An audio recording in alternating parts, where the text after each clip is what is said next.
इस विषय में क्या क्या चर्चा है, किस विषय को लेकर आप अपनी जीत दावेदारी कर रहे हैं, इस विषय में आप चर्चा बताएं जनता को थोड़ी। देखो 2023 का जो ये धर्म युद्ध हम लड़ रहे हैं और इस धर्म युद्ध में हम सबको संबल देने के लिए, हमारी ताकत बढ़ाने के लिए, हमारे अंदर एक जुनून पैदा करने के लिए हमारी सर्वाधिक लोकप्रिय नेता प्रदेश की पूर्व मुख्यमंत्री वसुंधरा राजे सिंधिया आज हमारे गौतमेश्वर धाम में हम सब के बीच में पधारी थी।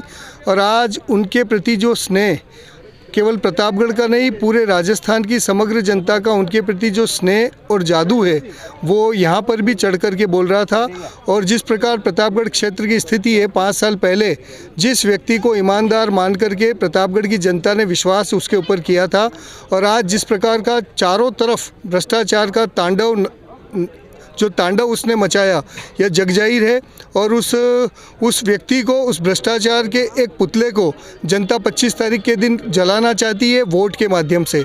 और आज पूर्व मुख्यमंत्री हमारे बीच में आई थी और एक जनता का जो जन सैलाब उनकी एकमात्र झलक के लिए उमड़ा था, वो देखने लायक था। और जो उत्साह लोगों के आंखों में है, जो उमंग लोगों की आंखों में है, और रामलाल से बदला लेने के प्रति जो अंगार भी लोगों की आंखों में है, उस अंगार का और उत्साह का जो परिणाम आएगा, मैं आपके चैनल के माध्यम से निश्चित रूप से एक दावा कर सकता हूं कि रामलाल चुनाव 50,000 से ज़्यादा वोटों से हारेगा।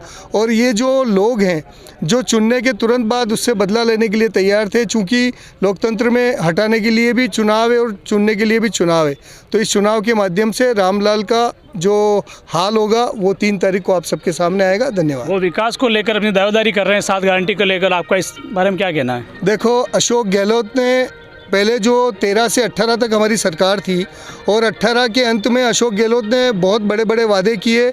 जनता रामलाल के झांसे में भी आई, राहुल गांधी के झांसे में भी आई और अशोक गहलोत के झांसे में भी आई। लेकिन 5 साल जो कुराज उन्होंने देखा है, और अशोक गहलोत ने सिर्फ 5 साल अपनी सरकार को बचाने के लिए कभी एमएलए को उत्तर में लेकर भागे, कभी दक्षिण में लेकर के भागे, कभी सोनिया गांधी के वहाँ भागे और कभी मानेसर भागे। ये आप सबके सामने है। और जनता को भ्रमित करने के लिए 4 साल और 8 महीने बीतने के बाद मोबाइल बांटने की योजना, जनता अब मूर्ख बनने वाली नहीं है। ये तकनीकी का ज़माना है और जिस व्यक्ति की खुद की गारंटी नहीं है और 1 महीने पहले 7 गारंटी लेने की बात करके जनता को झांसा देने का काम मैं नहीं सोचता हूं कि अब चलेगा। राजस्थान में वसुंधरा जी जो एक बार 161 प्लस लेकर आई थी, इस बार वो कीर्तिमान भी टूटेगा। राजस्थान की जनता का आक्रोश देख करके ऐसा लगता है कि 161 प्लस का जो हमारा रिकॉर्ड हमारा ही है वो भी टूटेगा। बहुत बहुत धन्यवाद।